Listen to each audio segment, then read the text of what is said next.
नमस्कार। बहुत सारे व्यक्ति हमारे पास आते हैं और उनका एक प्रश्न रहता है कि पंडित जी, ये भाग्य भाग्य कुछ नहीं होता। देखो, जो कुछ होता है वो सब कर्मों से होता है। तो हम उनसे कहते हैं कि निसंदेह सब कुछ कर्मों से होता है, लेकिन हमारा आज का किया हुआ कर्म कल का भाग्य होता है। आज हम जैसे कर्म करेंगे उसका अच्छा बुरा परिणाम भाग्य रूप में हमें कालांतर में प्राप्त होगा। हमारे यहां पुनर्जन्म की मान्यता है।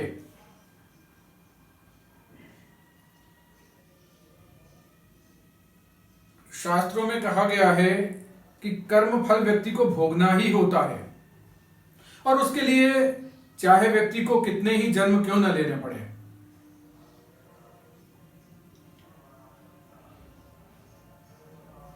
तो आपको बताएं, कोई भी कर्म आपने किया हुआ है आज बीज रूप में, तो कालांतर में जब वो वृक्ष बनेगा तो उसका फल निश्चित तौर पे हर किसी को भोगना होता है। अगर हम अच्छे बुरे इस जन्म में जैसे भी कर्म करते हैं,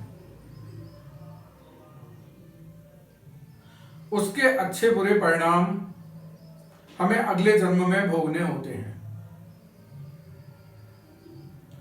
और इस बात को हम यहां एक कुंडली के माध्यम से आप लोगों को बताने की कोशिश करेंगे। दो बातें होती हैं, एक होता है भाग्य और एक होता है कर्म। भाग्य क्या होता है कि जो हमें आकस्मिक रूप से नेचर के द्वारा सहज रूप से प्राप्त है। अब जो हमें सहज रूप से प्राप्त है उसे हम कर्मों के द्वारा बढ़ा पाते, घटा पाते। यानी भाग्य वह है कि हमने इस जन्म में जिसके साथ जैसे संबंध रखे हुए हैं, अगर हमने किसी का शत्रुता वैर ली है तो वह अगले जन्म में हमें शत्रु के रूप में ही प्राप्त होगा। अगर कोई हमारा इस जन्म में किसी के साथ हमने भला किया हुआ है तो अगले जन्म में निसंदेह वो हमारा भला करने वाला व्यक्ति होगा। अगर किसी ने हमारा धन हड़प कर लिया है तो वो अगले जन्म में हमारा धन हड़प करेगा। वैसी ग्रह स्थितियां आ जाएंगी जिस समय वो पैदा होगा। अब वो किस रूप में, कोई मित्र बनके, कोई शत्रु बनके, कोई पुत्र बनके, कोई पत्नी बनके, सामाजिक संबंधों में वो शत्रुता मित्रता परिलक्षित होगी।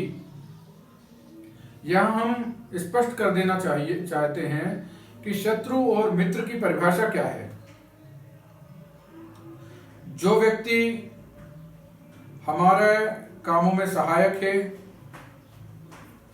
जो व्यक्ति हमारा हित चिंतक है, जो हमारे बारे में अच्छी राय रखता है, जिसको हमारी बातें पसंद आती हैं, जो हमारी सहायता करना चाहता है, वह सब हमारी मित्र की श्रेणी में आते हैं।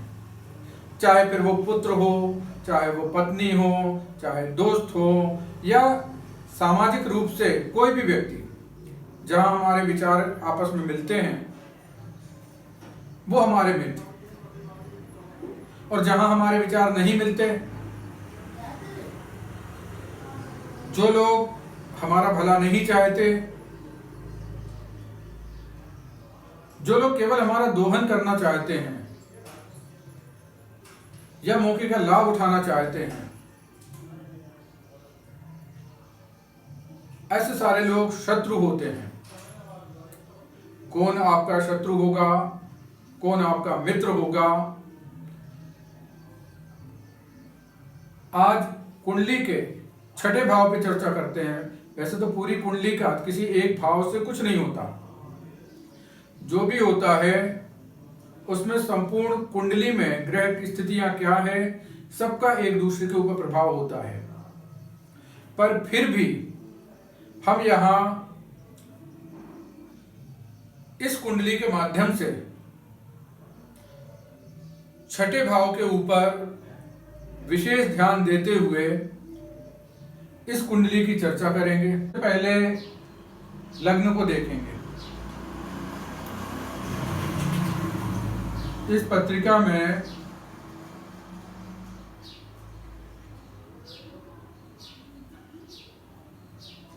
आइए, अब ये जो पत्रिका हमारे सामने है, इस पत्रिका में एक एक भाव के ऊपर चर्चा करते हैं।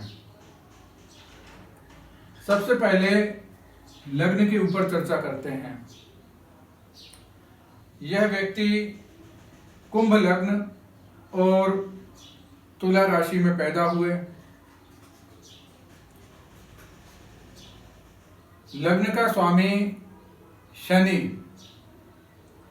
अपनी उच्च राशि में कुंडली के नवम अर्थात भाग्य भाव में विराजित हैं। निसंदेह यह व्यक्ति भाग्यवान कहलाएंगे, क्योंकि जब लग्नेश भाग्य स्थान में है और वह भी अपनी उच्च राशि में, तो भाग्य में इनके कोई कमी नहीं है। भाग्य से इनको बहुत कुछ मिला। हम लोग एक एक चीज की चर्चा करेंगे कि क्या इन्हें भाग्य से कब मिला, कैसे मिला, पर भाग्य से मिला। अच्छा शरीर मिला, देखने में स्मार्ट रहे ये, और भी बहुत सारी चीजें मिली। अब जब अपन एक एक भाव की चर्चा करते चलेंगे तो वो चीज क्लियर होती जाएगी कि कैसे इनका भाग्य इनको साथ देता रहा।